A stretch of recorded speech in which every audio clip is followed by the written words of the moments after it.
Something weird has happened. In the top right on Orbital Shipyard, we do have the Yellow Terran BC Cutie, who went for a Command Center first into a standard follow-up. And in the bottom left, as the orange Protoss, it is Huck, who also opened up standard but not greedy. Totally nailed it. Don't tell Rifkin. Okay, so it's very fortunate that BC Cutie did not proxy, otherwise that would have sucked for you guys. But it's been a very passive game, so it's all good. It's all good. Nothing happened. And I guess now that that's all cleared up, do want to talk about the fact that BC Cutie did change up his tactics yet again, which is good. So you got two 1-1-1s, but they were different. One was a proxy, had different units. The other one was not a proxy, different units. Into a little bit greedy CC first. So it's a nice change in a best of series, you know, hallmark of a good tournament player. However, you know, your first two games don't work. You're already down 2-0. I mean, the macro game, it might work. It's, you know, we can't confirm that, right? It's just that even if this macro game works, what about the next two games after that that you have to win? You know, that's quite a tall order.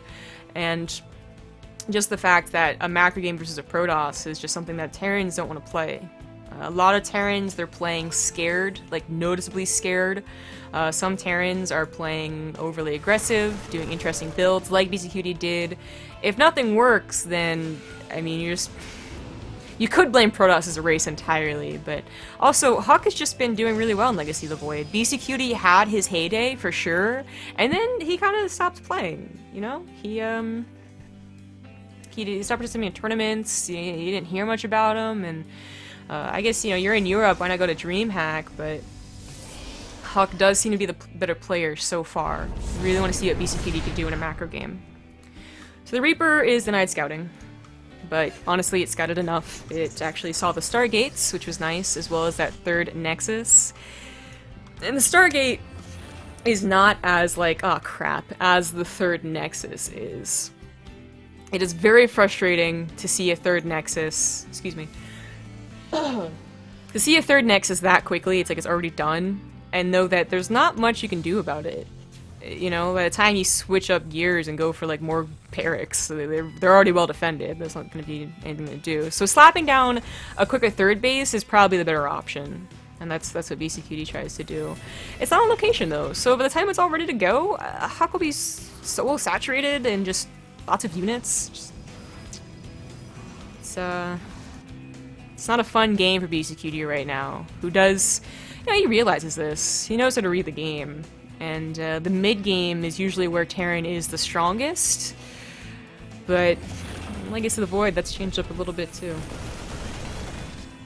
Where is the male caster? So someone doesn't know Rifkin's name.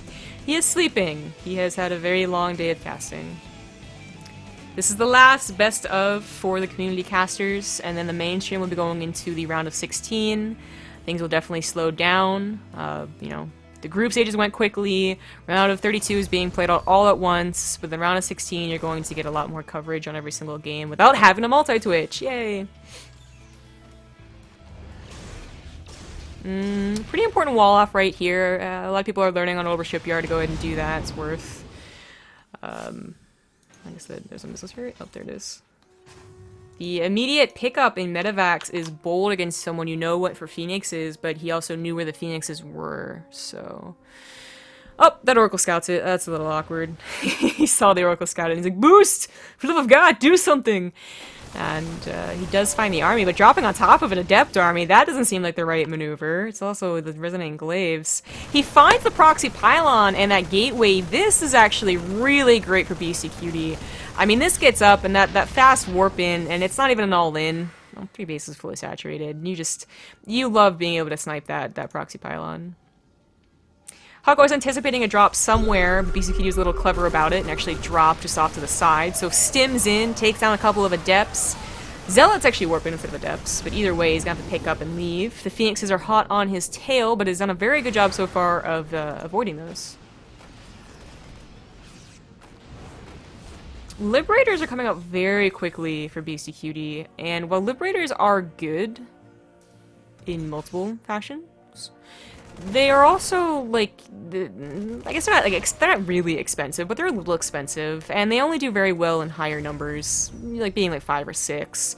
And more importantly, they cut into your medevac production, which has always been, you know, that Terran woe. Or, you know, if I make Vikings, I can't make medevacs. If I make Liberators, I can't make medevacs. And you do want a solid number of medevacs. 4 is basically the bare minimum, but even then, you really want a lot more.